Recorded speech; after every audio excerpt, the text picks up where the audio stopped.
সত্যের প্রতীক চন্দ্রগুপ্ত চন্দ্রগুপ্ত চন্দ্রগুপ্ত।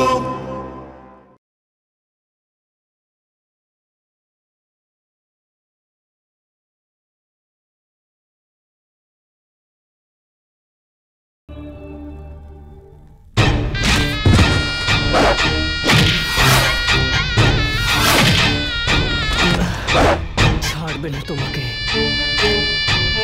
ধননন্দ। আমি মহারাজ ধননন্দের বিশেষ বিশেষ গুপ্তচর।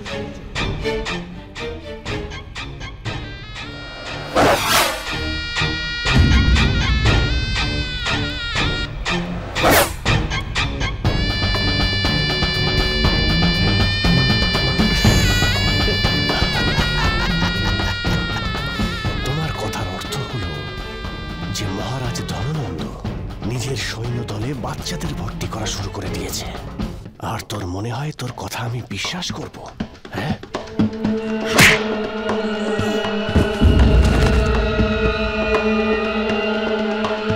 এটাই সঠিক সময় আঘাত করার।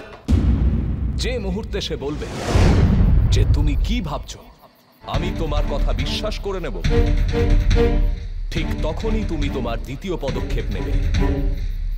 ওকে এটা বলে ওর বিশ্বাস অর্জন করে নেবে। তাহলে ঠিক আছে, করো না আমায় বিশ্বাস। মগধ থেকে তুমি কালকে এমনি সংকেত পেয়ে যাবে। শুধু কাল অবধি তুমি অপেক্ষা করো, তখন তুমি জানতে পারবে যে আমি মিথ্যে কথা বলছি না। মহারাজ ধননন্দ স্বয়ং তোমার রাজ্যে অরাজকতা সৃষ্টি করার জন্য আমায় পাঠিয়েছেন। এই জন্য আমি টপলিতে বিদ্রোহ করিয়েছি। কিন্তু কেন? কারণ মহারাজ ধননন্দ তোমাকে ঘৃণা করে কার্বিনাথ। উনি ভয় পাচ্ছেন যে তুমি ওনার থেকে বেশি গুরুত্বপূর্ণ আর শক্তিশালী না হয়ে যাও। উনি চান যে ওনার নিজের রাজকোষ লুট করা হোক, যাতে তোমাকে দোষী সাব্যস্ত করে দূরে সরিয়ে দিতে পারে।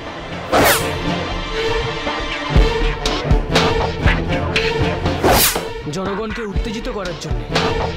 বয়সটা কোনো গুরুত্বপূর্ণ বিষয় নয়, আর তার উপর আমার মতো ছোট উচ্চতার কোনো বালক খুব সহজেই গোপন কোষাগারে ঢুকতে পারবে।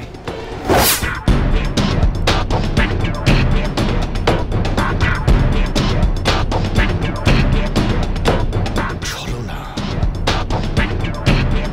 সবটাই ছলনা। সব মন গড়া কথা বলছিস তুই। আর ঠিক সেই মুহূর্তে তুমি তোমার শেষ আঘাত করবে। ওকে বলবে যে তুমি কি জানো রাজকোষের ব্যাপারে। আর যদি আমি তোমায় এটা বলে দিই যে রাজকোষাগার কোথায়, তাহলে আচ্ছা কার্বিনাথ, তুমি নিজেই একবার ভালো করে ভাবো। এই সমগ্র মগধে মগধপতি আর ওনার কিছু খুবই খুবই বিশ্বস্ত রাজকর্মচারী ছাড়া কে জানে যে রাজকোষ কোথায়? কোথায় রাজকোষ? একটু কাছে আসুন। কোথায়? লোখণ্ডের খাদানের মধ্যে।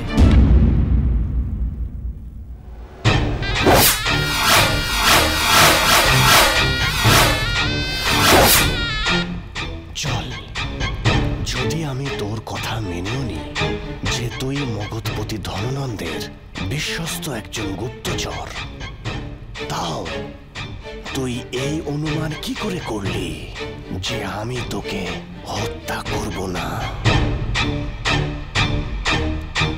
তাহলে ঠিক আছে, যতক্ষণ না মগধ থেকে সংকেত আসছে অপেক্ষা করো তুমি।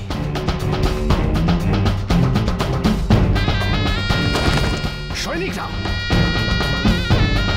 এর ওপর ভালো করে নজর রাখবে।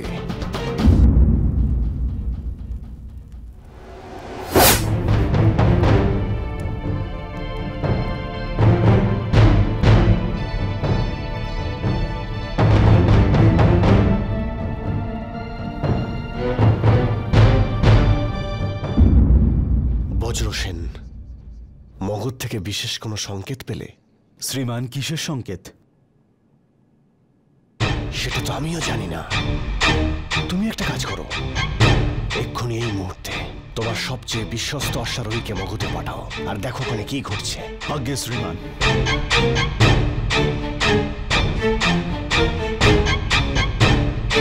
যদি ওই বাচ্চাটার কথা সত্যি হয় তাহলে আমি তোকে ছাড়বো না ধননন্দ, আমি তোকে ছাড়বো না। গুরুত্বপূর্ণ খবর পাঠানোর জন্য ধন্যবাদ। মগধের রাজকোষ সেখানে নেই যেখানে থাকার কথা তুমি অনুমান করছো। ধননন্দের বিশ্বস্ত সামন্ত গার্গীনাথের খুবই কাছের লোক, যার সন্ধান এবং সাহায্যে আমরা রাজকোষের সঠিক স্থানের খোঁজ পেয়েছি। ডাপলি বিদ্রোহের নামে আমাদের সে ধননন্দের লোখণ্ডীর রাজকোষ লুট করতে দেবে, আর আমরা তার সেনাবাহিনীর সাহায্যে ধননন্দকে পরাজিত করার চেষ্টা করব। এই গুরুত্বপূর্ণ কাজ শেষ হওয়া পর্যন্ত পাটলিপুত্রেই থেকো তুমি, আর এই চিঠিটা পুড়িয়ে ফেলো। সাবধান, মহারাজ প্রবেশ করছেন।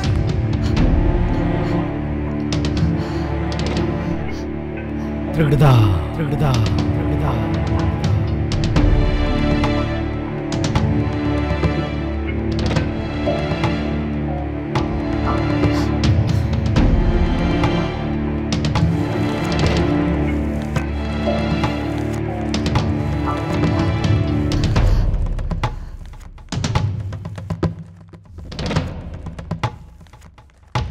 সুরক্ষা কবচ ভেঙে পড়েছে। ধননন্দ সবকিছু জানতে পেরে গেছে। যত শীঘ্র সম্ভব ওখান থেকে বেরোনোর চেষ্টা করো।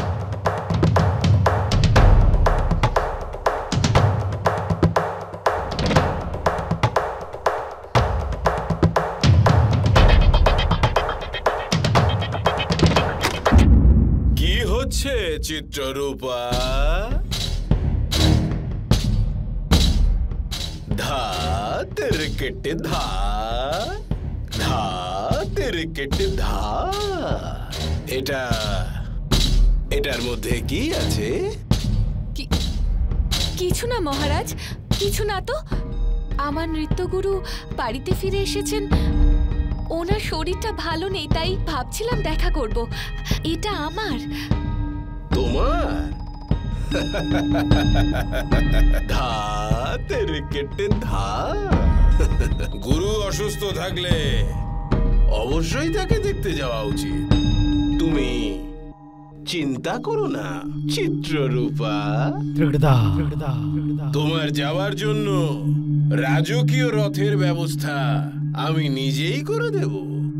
সেই রথে করে তুমি খুব আরামে সেখানে পৌঁছে যাবে। ত্রিগদা ত্রিগদা।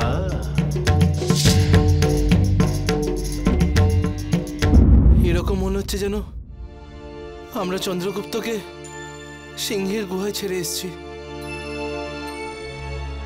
আর কি, হ্যাঁ মেনে নিলাম।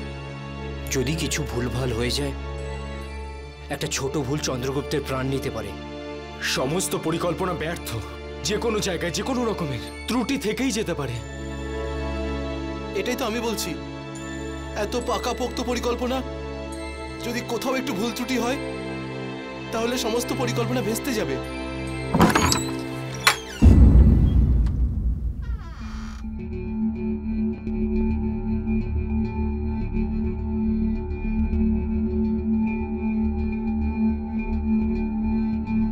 কারুর মনে কোনো আশঙ্কা আছে?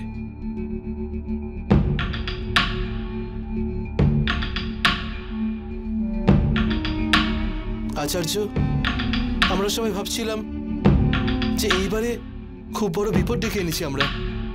যদি পরিকল্পনায় কোনো কিছু কোনো রকম ভাবে ভুল হয়ে গেলে? ভুল করো না।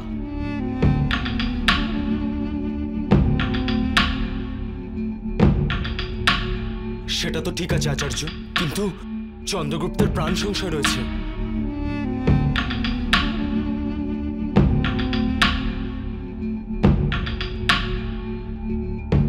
তোমরা কেউ সিকান্দারের ব্যাপারে কিছু শুনেছ?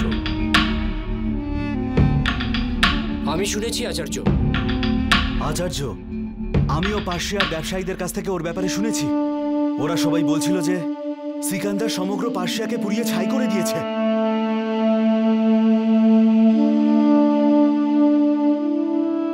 তুমি জানো সারা বিশ্ব জয় করতে বেরিয়েছে সে, আর আমি একদমই আশ্চর্য হব না যদিও সারা বিশ্ব জয় করতে পারে, কারণ আমাদের মতো মানুষ কেবলমাত্র ভাবতেই থাকে যে এত বড় ঝুঁকি নেওয়া উচিত হবে কিনা।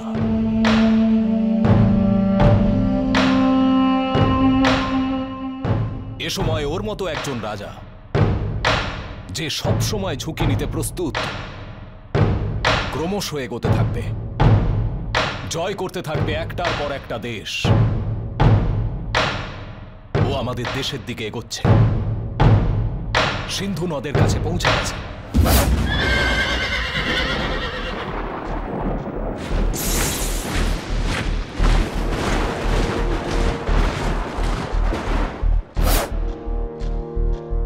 আমার ভারতের মাটিতে ও বিজয় পতাকা ওড়াতে চায়,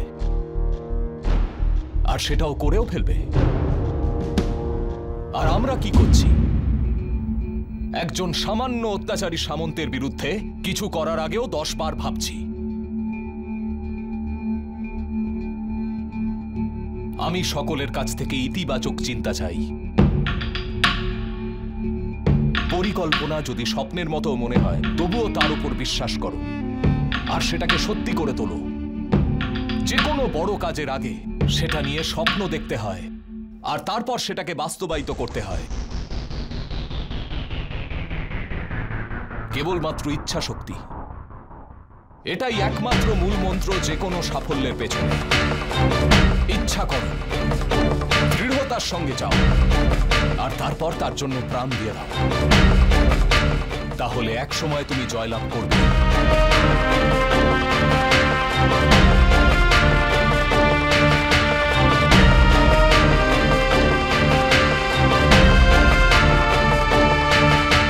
আমি খবর নিয়ে নিয়েছি চাণক্য, তুমি ঠিক বলেছিলে। মগধে তার গতিবিধি ক্রমশ বাড়ছে।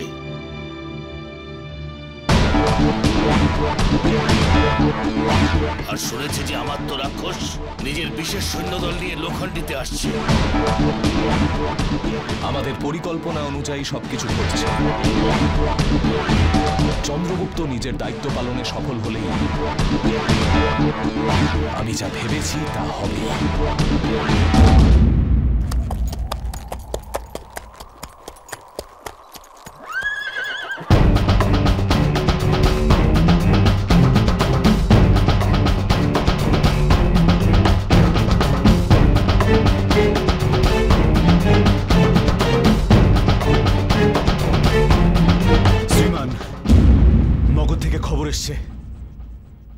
এত তাড়াতাড়ি? হ্যাঁ শ্রীমান, আপনার আদেশ অনুসারে এ খুব তাড়াতাড়ি নিজের অশ্বকে জোরে ছুটিয়ে পাটলিপুত্রর দিকে যাচ্ছিল। তখনও রাস্তায় দেখতে পায় মগধের অমাত্য প্রমুখ নিজের সৈন্যদলের সাথে লোখণ্ডীর দিকে আসছেন।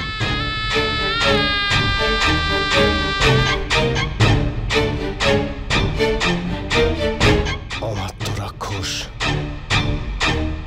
ওনার সৈন্যবাহিনী নিয়ে এখানে কি করতে আসছে?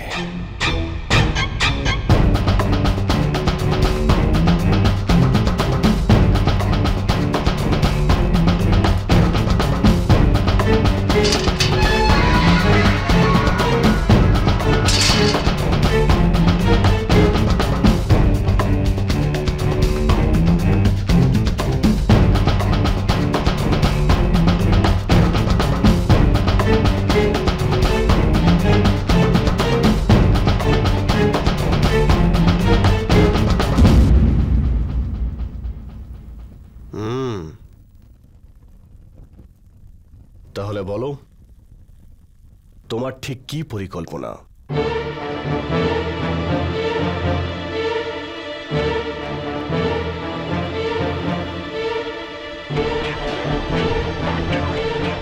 আমি আশা করছি কার্বিনাথ যে তুমি মগধ থেকে আপেক্ষিক সংকেত তো পেয়ে গেছো নিশ্চয়ই। সেসব তোমার জানার দরকার নেই।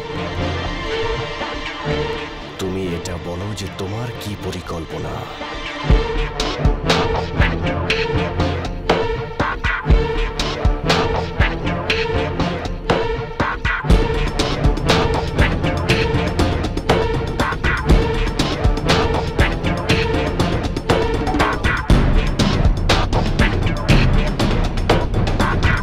তাহলে শোনো, আমাদের মধ্যে এই সন্ধি হয়েছিল, যদি তুমি আমায় জীবন দান করো তাহলে যে কাজ আমি মহারাজ ধননন্দের জন্য করছিলাম সেই কাজ আমি তোমার জন্য করব। আমি তোমার জন্য মগধের রাজকোষাগার লুট করে আনবো, যার সাহায্যে তুমি মহারাজ ধননন্দকেও পরাজিত করতে পারবে।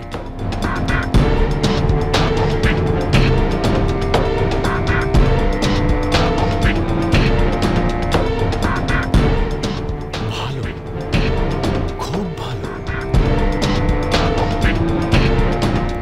এইটুকু একটা বাচ্চা আর এত বড় বড় কথা। আচ্ছা, কল্পনা করো তো, যদি আমি এই মুহূর্তে তোমাকে হত্যা করে দিই, তো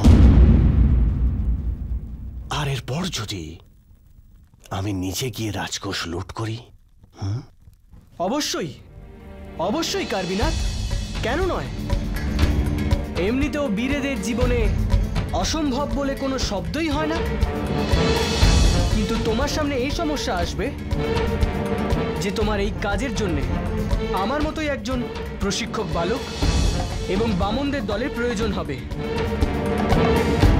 যারা গোপন রাজকোষাগারের সুড়ঙ্গ আর ওর মধ্যে থাকা ফাঁদের সম্বন্ধে সমস্ত তথ্য থাকবে। আর যতক্ষণে তুমি এদের এক জায়গায় নিয়ে আসবে, আমার দল ততক্ষণে রাজকোষ লুট করে নেবে।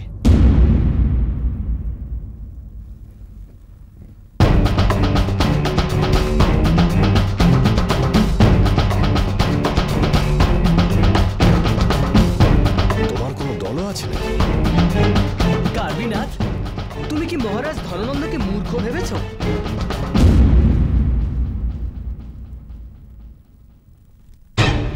যে এমন একটা গুরুত্বপূর্ণ অভিযানের জন্য উনি পাটলিপুত্র থেকে একজন বালককে পাঠাবেন? না কার্বিনাথ, আমার সাথে আমার দল আছে, আর আমাদের মধ্যে তো কিছুজন খাদানে পৌঁছেও গেছে।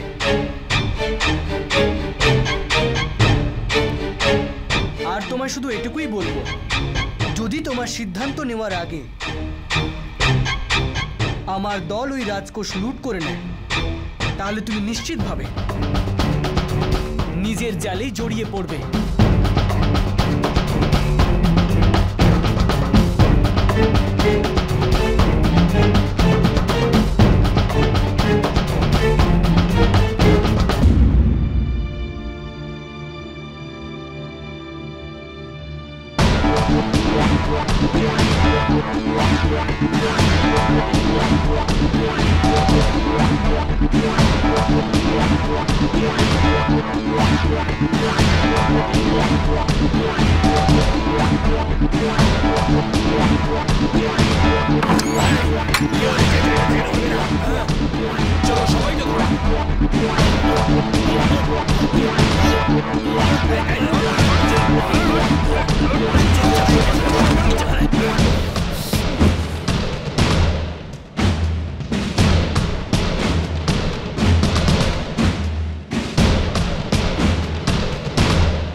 সঙ্গে সন্ধি করেছিস? বিশ্বাসঘাতক চন্দ্রগুপ্ত। তুমি দেশের সঙ্গে বিশ্বাসঘাতকতা করেছো চন্দ্রগুপ্ত। তোকে আমাদের নেতা বলতেও আমার নিজের উপরে ঘেন্না হচ্ছে। শান্ত,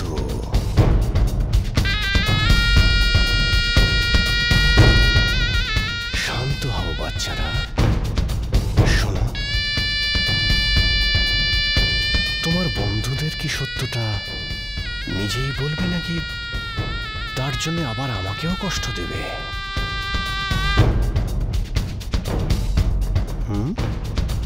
যাও।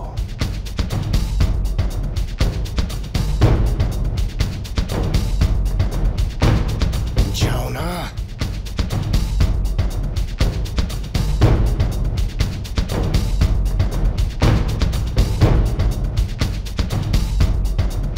দেখো বন্ধুরা, আমাদের পরিস্থিতি এখন বদলে গেছে।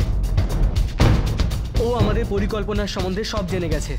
আর জীবনের জন্য নিজের লক্ষ্য বদলে ফেলা কাপুরুষতা বা বিশ্বাসঘাতকতা নয়, বুদ্ধিমানের কাজ। আর তোমরা সবাই নিশ্চিন্ত থাকো, আমি সন্ধিতে তোমাদের সবার ভালো থাকার কথা ভেবেছি। অসম্ভব। আমরা মরে যাব, কিন্তু ধননন্দের সঙ্গ কখনো দেব না।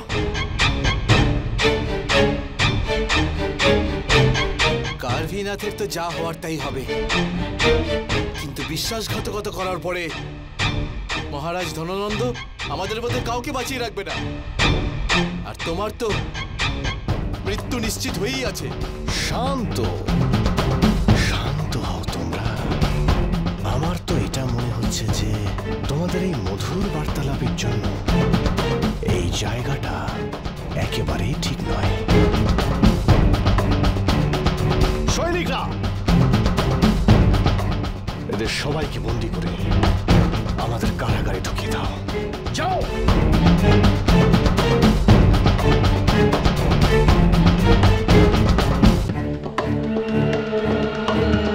লোখান্ডিবাসীরা, তোমাদের জন্য ভালো খবর। লোখান্ডিতে ঢুকে আসা বহিরাগতদের আমি বন্দি করে ফেলেছি। এই জন্য আপনাদের উপর যে অতিরিক্ত কর চাপানো হয়েছিল তা থেকে আপনাদের মুক্ত করছে কার্ভিনাথ।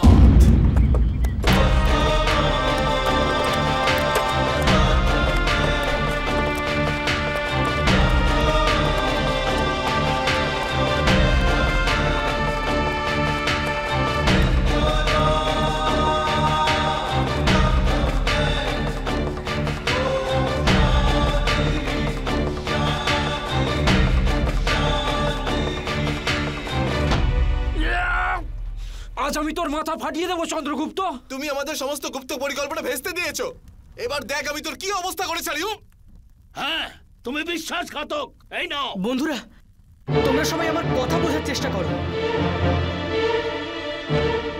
আমাদের কাছে অন্য কোনো পথ নেই। এবার যদি মহারাজ ধননন্দ এখানে চলে আসেন আর উনি যদি জানতে পারেন যে আমরা কার্ভিনাথের বন্দিগৃহে বন্দি আছি, তাহলে উনি এটা বুঝে যাবেন যে আমরা কার্ভিনাথের সামনে সব পরিকল্পনা বলে ফেলেছি। নিজেদের পরিকল্পনা বদলে আমরা বেঁচে থাকার আশা রাখতে পারি। বন্ধুরা, আমার কথা শোনো, এতে আমাদের সবার ভালো হবে। আরে কি ভাবছো এত? মারো একে। তুমি বিশ্বাসঘাতক। বাস।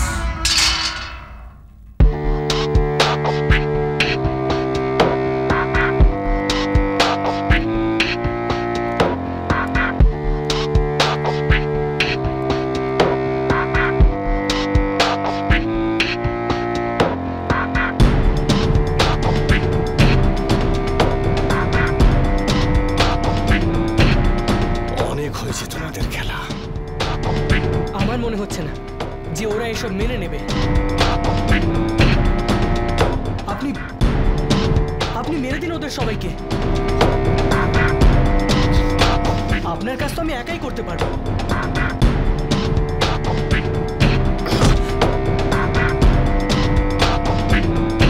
তুমি তো বলেছিলে যে এই কাজ তুমি একা করতে পারবে না। তো এখন কি তোমার মধ্যে কোনো দৈব শক্তি এসে গেছে?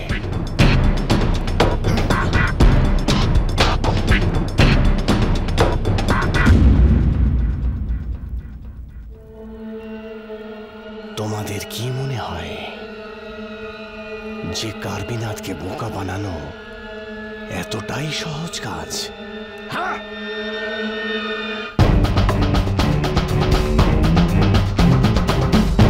সৈনিকরা,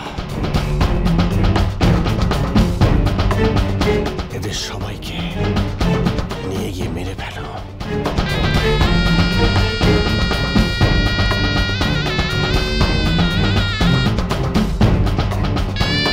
আর এটাই হলো পরিকল্পনার প্রধান মুহূর্ত, কারণ কার্ভি এখনো সিদ্ধান্ত গ্রহণ করে উঠতে পারেনি। কিছুই নিশ্চিত করতে পারছে না। এরকম সময়েও একটাই সিদ্ধান্ত নেবে, সবাইকে মেরে ফেলার। আর এটাই হলো তোমাদের সহমত হওয়ার সময়। সহমত হয়ে যাবে আর ওর প্রতিক্রিয়া লক্ষ্য করো। আমি ওর সহমত হওয়ার সম্ভাবনা দেখতে পাচ্ছি। মনে হয় ও রাজি হয়ে যাবে। এই কি করছো তোমরা সবাই? আরে একটু তো বুদ্ধিমানের মতো কাজ করো। জীবনে কিছু না করে মরে যাওয়ার কোনো অর্থ নেই বন্ধুরা। আর এমনিতেও এটা কোনো বয়স আমাদের মরে যাওয়ার? আর যদি পরিকল্পনা বদলে ফেলি তাতে ক্ষতিটা কি? মৃত্যুর সামনে দাঁড়িয়ে আদর্শ নিয়ে কথা বলা বুদ্ধিমত্তা নয়, মূর্খামির পরিচয় বন্ধুরা। এই দলের নেতা আমি তোমাদের সবার সামনে হাত জোড় করে অনুরোধ করছি, দয়া করে মেনে নাও, না হলে আমরা সবাই মারা যাব।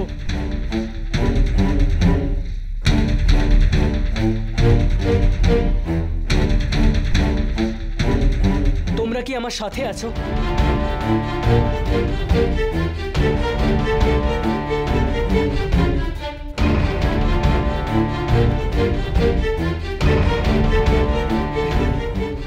দেখলেন আপনি, আমি এদের সবাইকে মানিয়ে নিয়েছি। এবার এরা সবাই আমাদের সাথে আছে। আপনি শুধু আমাদের খাদানে পৌঁছে দিন, বাকিটা আমরা করে নেব।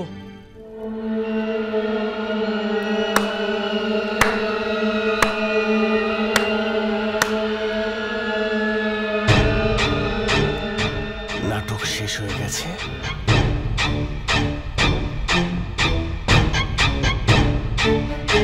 নাকি এখনো শেষ ভাগটা বাকি আছে?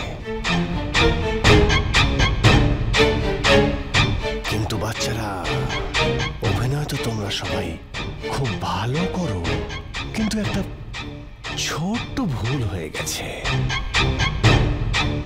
আর সেটা হলো, তোমরা সবাই মিলে একসাথে অভিনয়ের অভ্যেসটা করোনি। আমায় ক্ষমা করো তোমরা, কিন্তু আমি এখনো তোমাদের এই গল্পকে বিশ্বাস করতে পারছি না।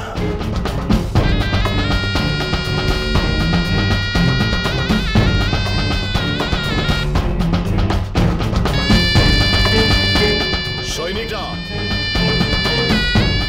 কাল সকালে এদের সবাইকে মৃত্যুদণ্ড দেবে।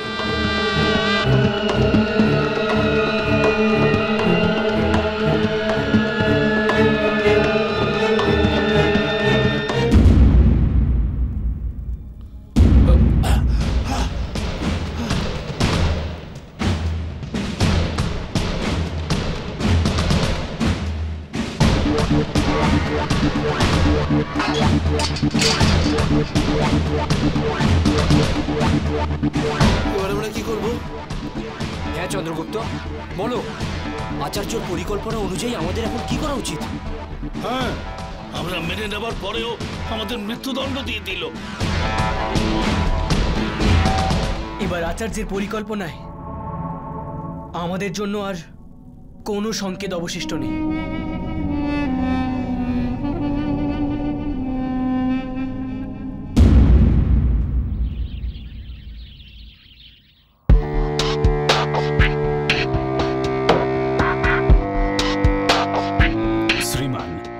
প্রমুখ এসে গেছেন। অমাত্য রাক্ষসের এই আগমনে ওনাকে স্বাগত জানানোর ব্যবস্থা করা হোক।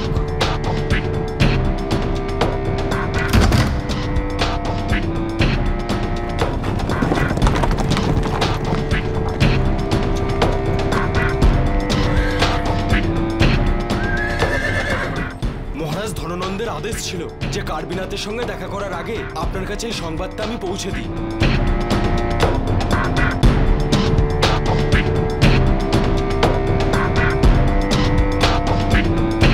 সবচেয়ে গুরুত্বপূর্ণ কথা হলো এটাই যে কার্বিনাথ আমাদের ঠকিয়েছে। ওই দুষ্ট চাণক্যর সঙ্গে হাত মিলিয়েছে।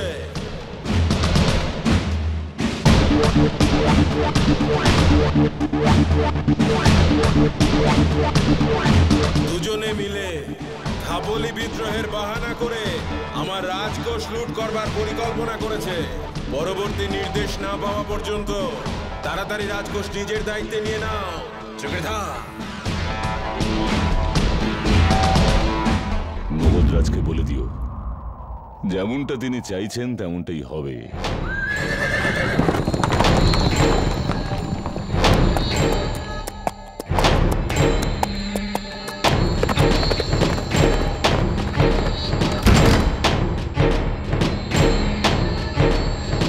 স্বাগত স্বাগত।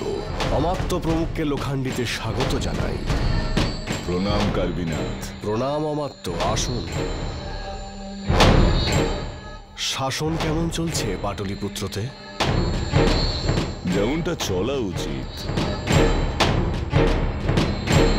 মহারাজ ধননন্দের স্বাস্থ্য কেমন আছে? যেমনটা হওয়া উচিত। তাহলে আমায় এটা বলুন অমাত্য প্রমুখ, যে এখানে লোখান্ডিতে আসার কারণ কি? আপনার রাজ্য থেকে অরাজকতা আর অসন্তোষের সংবাদ পাটলিপুত্রে পৌঁছে গেছে। মহারাজ ধননন্দ স্বয়ং তোমার রাজ্যে অরাজকতা সৃষ্টি করার জন্য আমায় পাঠিয়েছেন। এই জন্য আমি টাপুলিতে বিদ্রোহ করিয়েছি। কিন্তু কেন? কারণ মহারাজ ধননন্দ তোমাকে ঘৃণা করে কার্বিনাথ।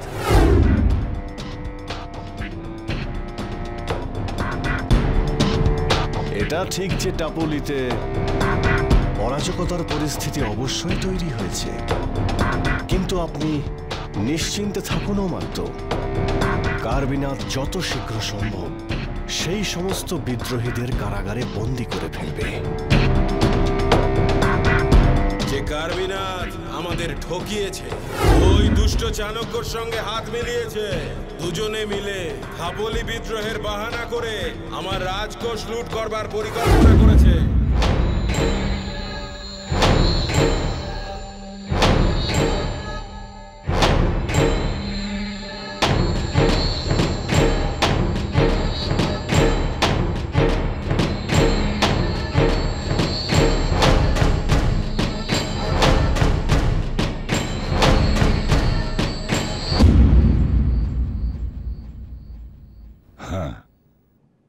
টাপলি, এখনো পর্যন্ত তো আপনি অপরাধীদের ধরে উঠতে পারেননি। হ্যাঁ অমাত্য, এখনো অবধি কাউকেই ধরতে পারা যায়নি। ধরতেও পারবেন না, কারণ ওদের ধননন্দই পাঠিয়েছে। আশা করছি যে রাজকোষটা সুরক্ষিতই আছে। হ্যাঁ, এখনো অবধি তো সুরক্ষিতই আছে। এমনিতে আমি এখানে ঘুরে ফিরে দেখতেই এসেছিলাম, কিন্তু এখানকার অরাজকতাপূর্ণ অবস্থা দেখে সুরক্ষার কারণেই রাজকোষের দায়িত্বভার আপনার কাছ থেকে নিজের হাতেই নিয়ে নিতে বাধ্য হচ্ছি।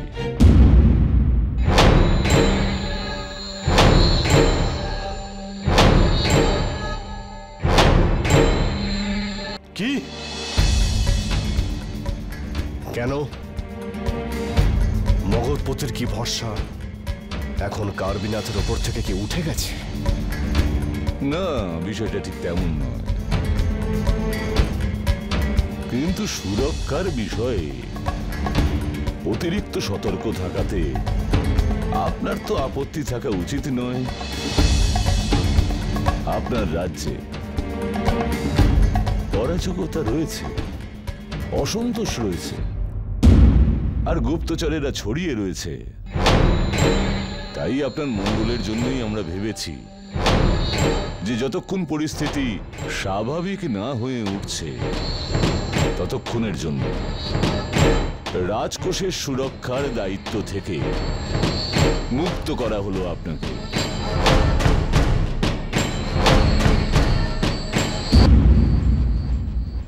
ঠিক আছে অমাত্য প্রমুখ, করে দিন আমাকে মুক্ত। রাজকোষের সুরক্ষার দায়িত্ব থেকে, কিন্তু খাদানের সমস্ত দায়িত্ব কার্বিনাথের কাছেই থাকবে। কার্বিনাথ,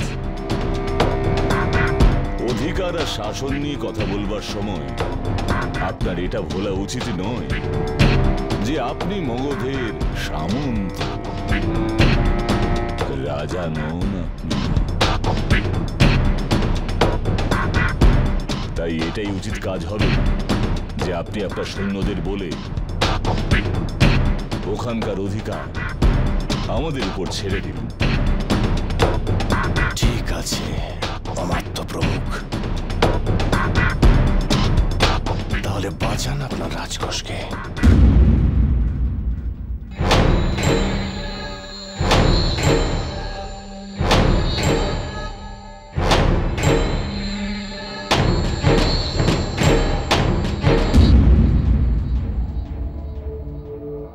আর এইভাবে চাণক্যর তৈরি করা প্রথম রাজনৈতিক ষড়যন্ত্রের প্রথম অধ্যায় সফল হল। অমাত্য আর কার্বি দুজনেই তাই করলেন যেমনটা চাণক্য চেয়েছিলেন, কিন্তু এই পর্বে আরো বিস্ময়ের বাকি ছিল।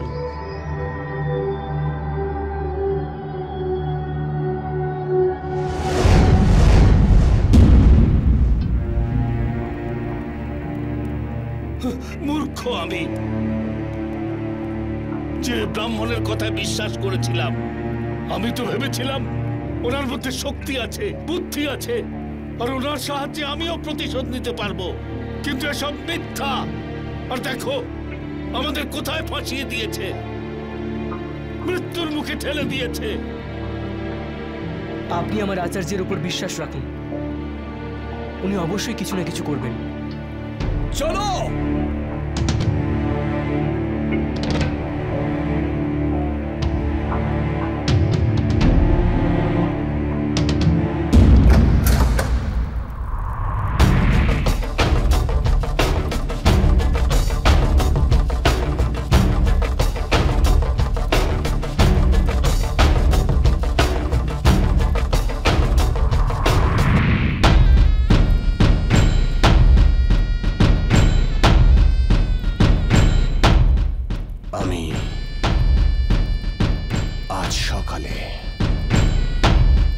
সবাইকে মৃত্যুদণ্ডের আদেশ দিয়েছি, কিন্তু বাচ্চারা তোমরা আর ভয় পেও না, কারণ কার্বিনাথ তোমাদের সবাইকে হত্যা করার সিদ্ধান্ত বদলে ফেলেছে। জানতে চাইবে না কেন? কারণ আমার এটা মনে হচ্ছে যে তোমরা যা বলছিলে সেটা সত্য। অমাত্য রাক্ষস নিজের বিশেষ সেনাবাহিনী নিয়ে রাজকোষকে অধিগ্রহণ করতে এসেছেন।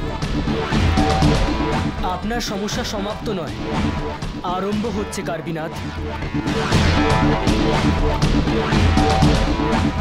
এবার মহারাজ ধননন্দ সবার প্রথমে আপনাকে এখান থেকে অপমান করে বাইরে বার করে দেবেন, আর তারপর আপনার কাছ থেকে মুক্তি পাওয়ার জন্য চেষ্টা চালাবেন। ব্যাস, বাজে কথা বলা বন্ধ করো, তোমাদের পরিকল্পনা বলো।